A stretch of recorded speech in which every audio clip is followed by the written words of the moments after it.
ప్రకారంగా చెప్పబడింది. అక్షతలు పువ్వులు చేతులు పట్టుకొని కదలిస్తూ ఉన్నది. ఆఖరి కథ ఇదో కథ. పూర్వము కృతజ్ఞత మహారాజునే మహారాజు పరిపాలిస్తున్నాడట. ధార్మికుడై సంతచిత్తుడై నీతిమంతుడై నీతివంతుడై ప్రజలకు కన్న బిడ్డల కంటే ఎక్కువగా పరిపాలిస్తుండేవాడు. ఆ ప్రకారముగా జరుగుతున్న సమయమున అడవికి చెల్లి వెంకటరాలు కట్టెరాలు వచ్చి ఊళ్ళ మీద పడుతున్నాయట. ఊళ్ళంతా కాకాపు చేస్తున్నాయట. పంట పొలాలు నాశనం చేస్తూ ఉన్నాయి. ప్రజలను సైకర్యం చేస్తూ ఉన్నాయి. క్రూరం రోగాలు మన తిరుపతిలో ప్రధానంగా రోడ్లకు వచ్చేస్తున్న దాంట్లో వచ్చేస్తున్నాయి కదా. అట్లాగే మరి ఊళ్ళోకి పంట పొలాలు నాశనం చేస్తూ ఉంటే ఆ యొక్క ప్రజలను భయకంతులై అంటే భయాందోళనకులై ఆ మహారాజు వద్దకు వెళ్ళి, ఓ మహారాజా, మరి అడవి జనాలు కష్టపురాలు ఊళ్ళ మీద పడుతున్నాయి, మమ్మల్ని నిద్రపోలేదు, మరి వాటిని కాపాడాలని మీరే అదే వల్ల ఆ మహారాజు ఏం చేసినారా, సరైన వారికి వాగ్దానం చేశారు, మిమ్మల్ని కాపాడుతానన్నాడు. మరి సైన్యంతో సహా బయలుదేరాట. బయలుదేరి అడవికి వెళ్ళారు. అడవికి వెళ్ళి సైన్యంతో సహా కష్టపడాలనేది సంహరించాలని మన అన్ని సంహరించాక కష్టపడి సాయంత్రం వరకు గొడవలు కోపబారిగా యాదవులు ఏం చేశారట, సత్యనారాయణ పర్వతాన్ని వారి యొక్క శక్తి ప్రకారంగా వారి శక్తి బతుకులు మండపాన్ని ఏర్పరుచుకున్నారు. ఎక్కడైతే వస్తున్నారంటే మానేడు వృక్షం కింద ఏర్పరుచుకున్నారు. ఇక్కడ మీకు నష్టకర్తలు శాస్త్రంగా అయితే మన దగ్గర పువ్వులన్నీ వాడతారు. వాళ్ళని ఎక్కువగా మానే ధరలు వాడతారు. మానే ధరలు ఎక్కువ వాడతారంటే కథలు వాడతారు. చెప్తున్నాను మానే చేసిగా ఆ గొల్లు చేసినప్పుడు ఎట్లా చేసుకున్నారు వాళ్ళు. ఎలాంటి అప్పుడు వంట చేయాలంటే మరి ఉద్యోగం చేయాలి, పెళ్లి చేయాలి, కథ ఏం లేదు. నీకు భక్తి శ్రద్ధ ఉంటే చెట్టు కిందైనా గిరాయి అయినా చేసుకోవచ్చు అని చెప్పడానికి ఉంది కదా. చెట్టు కింద చేసుకున్నారు వాళ్ళు. ఎట్లా చేసుకున్నారు? పీట కూడా వాళ్ళు మంటపాన్ని ఏర్పరుచుకున్నారు. ఎక్కడగా వస్త్రం వేశారు. దాని మీద మన చుట్టూ దొరపాలు పెట్టారు, కలశాన్ని పెట్టారు. భక్తి కలగాలి కానీ శక్తి లేకపోయినా భగవంతుడు మనకు కలిగిస్తాడు. భక్తులే కాదు, మీకు అన్ని వచ్చేస్తాయి. ఆ శక్తి కలిగించారు. నిజాశక్తి వాళ్ళు బలవాళ్ళు గెలిపిస్తున్నారు, పూజ చేస్తున్నారు. ఈ ప్రకారం తీసుకొని మనమే లాగైతే గొప్పలతో కప్పులతో ప్రార్థిస్తున్నాము. వాళ్ళు ఏం చేస్తారు, మరి మూడు చెట్లని గొప్పలు లాగేసి దాంట్లో పీఠాన్ని ప్రసాదాన్ని మహారాజు అక్కడ సాధించుకుంటున్నాడు. మనం కాపాడేవాడు కనుక ఆయన మొదలైన దాన్ని తీర్థ ప్రసాదాన్ని తీసుకొని ఆ మహారాజు ఇచ్చారు. దానికి ప్రజలాడి స్వామి యొక్క ప్రసాదం అన్నాడు. అంటే ఆయన మహాభక్తుడు రాజుడు అయినప్పటికీ అహంకారం వచ్చింది. మహారాజుని నాకు కొన్ని గురువులు రాజులు గణజాతులు సత్వజాతం తీర్థ ప్రసాదాన్ని చేపించుకుంటానా అని ఆయన కల్పించిన మనకు అర్పిస్తాయా ఆ తక్కువ మనకి ఇచ్చేయడం అది పదవి మనం తీర్థ ప్రసాదం ఇస్తున్నారా అని ఆలోచన మనం కలుగుతారు. కథకుందని చెప్పారు. అట్లాగా ఆయన ఏమన్నాడు, అని ఆ జీవితాన్ని నిలబడినాడు. ప్రసాదం కూడా నిలబడినాడు. అది బాగా ఇంటికి వెళ్ళాలంటే బాగా ఉంటున్నాడా. భక్తుడికి ఎప్పుడైతే అవమానం కలిగిస్తాడో, భక్తుడికి అపచారం చేస్తాడో భగవంతుడు కోరుకుంటుంది. భగవంతుడు ఎప్పుడు కోరుకుంటుంది? తనకు తన పూజలు ఎవరు చేసినా భగవంతుడు కోరుకోవాలి. భక్తుడికి ఎప్పుడైతే నువ్వు అపచారం చేశావు, భక్తుడిని ఎప్పుడైతే కష్టపెట్టారో ఈ తప్పకుండా భగవంతుడు కష్టాలు కలిగిస్తాడు. అట్లాగే ఆ మహారాజుకి తన భార్యాపిల్ల మంటల్లో కానే విధంగా మంటలు చేశాడు. అకస్మాత్తుగా ఆ మంటలు తిరిగిపోయినాయి. ఆ మంటలో కాలిపోయి మీరేం చేసుకొని వస్తున్నావు?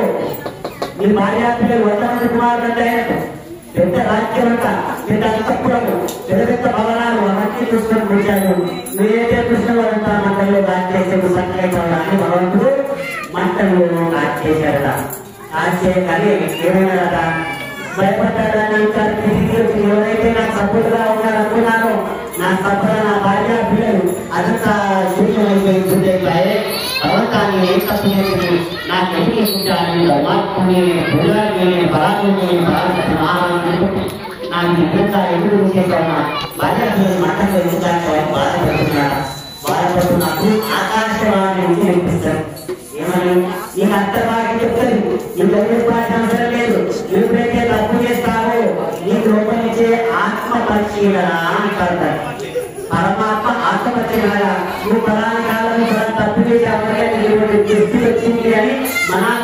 చెప్తుంది, చెప్పి పశ్చాత్తాపడేటట్టుగా చేస్తారు. ఒకవేళ చేతనైతే క్షమాపణ లేకపోతే భగవంతుడు క్షమాపణ అడుగుతారు. ఏదో అప్పుడు తెలియజేసిన మానవ సహజం కనుక నాకు క్షమించు స్వామి అని చెబుతారు. ఎప్పుడైతే భగవంతుడు చేశారో భగవంతుడికి ఏమి ఇష్టమని చెప్తున్నా భగవంతుడు భక్తుల యొక్క కాలి గురువు చాలా భగవంతుడికి ఇష్టపడాలి. అది వాస్తవంగా శ్రీకృష్ణ భగవానుడు మనకి నిదర్శనంగా ఇచ్చాడు. శ్రీకృష్ణుడు భగవంతుడు వేసిన 16,500 మంది భార్యలు ఆమెను తీసేయలేకపోయినారు.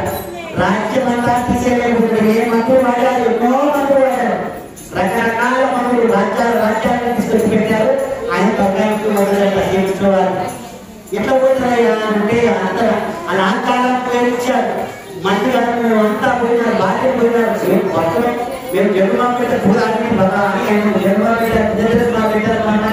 అన్ని ప్రయత్నిస్తున్నాడు శ్రీకృష్ణ భగవానుడు. శ్రీకృష్ణ తనకు పోతలేదట, ఊరు మొత్తం వచ్చింది మైకు అన్న మహారాజు ఆయన ఉపరాజు. మరి ఆయన అందరూ తీసుకొచ్చారట. ఎంతమంది వ్యక్తులు వచ్చినా ఆయన తనకు పాల్పోయాడ. మరి అందరి అహంకారం తగ్గి సమస్య ఆయన అడిగాను, స్వామి మా అహంకారాన్ని మాకు కనిపింపజేశారు, నీకు దేవి అరుణాన్ని ఇప్పుడు తగ్గకపోతే చెప్పు స్వామి అంటాను కదా తెలుసున్నాయన అన్నాడు.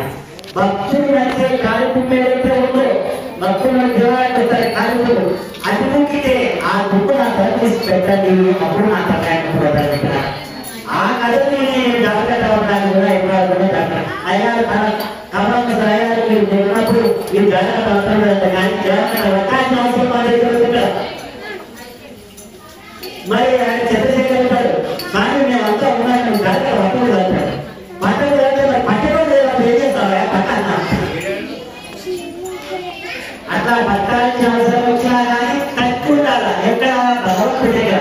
నేను ఎవరికైతే చేయలేదు కదా, భక్తి భగవంతుడి కోసం చేస్తున్నాడు కనుక ఆయన ఎప్పుడైతే అర్థాన్ని మాత్రం నుంచి భగవంతుడు బతికిస్తాడు. ఆకాశాన్ని చెప్పినారా ఈ భార్యాపులను మరణించడానికి నువ్వు చేసిన తప్పయా తీర్థప్రసాదాన్ని మరి ఉల్లంఘన చేశావు, దుర్గ చేశావు, భగవంతుడి యొక్క కార్యాన్ని దుర్గ చేశావు. భగవంతుడు భక్తులు అవమానిస్తే భగవంతుడు అవమానించినట్టే. అని భక్తుడికి రాజ్యాన్నిస్తే మాత్రం నీ కళ్ళు తెప్పించేటప్పుడు కష్టాన్ని కలిగిస్తాడు. ఆ విధంగా తన బాధ్యతను పిల్లలను తన పట్టణాన్ని తన మతంలో కార్చే విధంగా భ్రమ కల్పించాడు.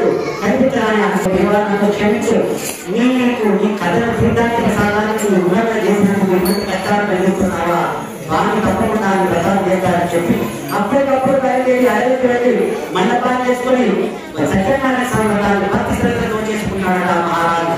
చేసుకోవాలి ఆ తీర్థ ప్రసాదాన్ని తీసుకుని ఇంటికి రాగానే భగవంతుడు ఆయనకు అనుగ్రహించి ఆయన రాజ్య సుందరమైన పట్టణాన్ని యథాస్థానంగా ఉంటాడట సుభిక్షంగా. అప్పుడు ఆ మహిమను చూసుకొని చమత్కారమైతే ఆయన భగవంతుడు నమ్మకం కనుక మన జీవితంలో ఎప్పుడైతే కష్టాలకి చమత్కారం జరుగుతాయో భగవంతుడి యొక్క మహిమను తెలుస్తాయో అప్పుడు భగవంతుడి విశ్వాసంతో గట్టిగా నమ్మకం కనుక విశ్వాసాన్ని పోనీయకుండా చేసేవారే భగవంతుడు. అందుకే ఇక్కడ ఉన్నాడు కొడుకుని ప్రకటాలు ఏమంటాడు, నీ స్వామి ఇక్కడ ఉన్నాడా అంటే చెప్పు ఉన్నాడంటే ఉన్నాడు స్వామి అన్నాడు. మరి పుట్టలో ఉన్నాడంటే ఉన్నాడన్నాడు. లాస్ట్ స్తంభంలో ఉన్నాడంటే ఉన్నాడన్నాడు. ఇంకా స్తంభంలో లేడు. కానీ కొత్తగా వచ్చినప్పుడే స్తంభం నుంచి ఉద్భవించాడు.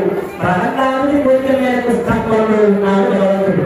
మన కోసం ఇంత చిన్నగైనా అవుతాడు, ఎంత పెద్దగైనా అవుతాడు భగవంతుడు. స్తంభం నుంచి వచ్చాడు ఆ యొక్క నిరంతరపతి మరి సంహరించాడు. మరి భక్తుల కోసం ఇంత తీసినైనా భగవంతుడు.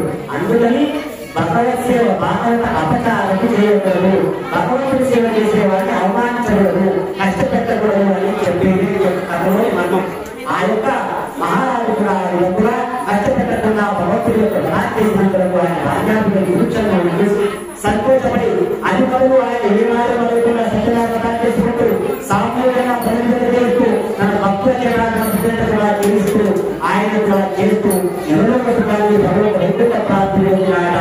ఈ స్కాంత పురాణాంతరే దేవాలయ సత్యనారాయణ స్వామి పంచమాధ్యాయ సమాప్త. సత్యనారాయణ స్వామి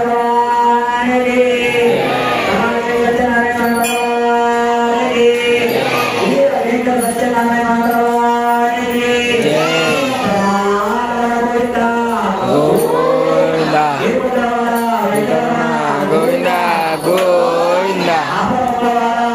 రక్షక గోవిందా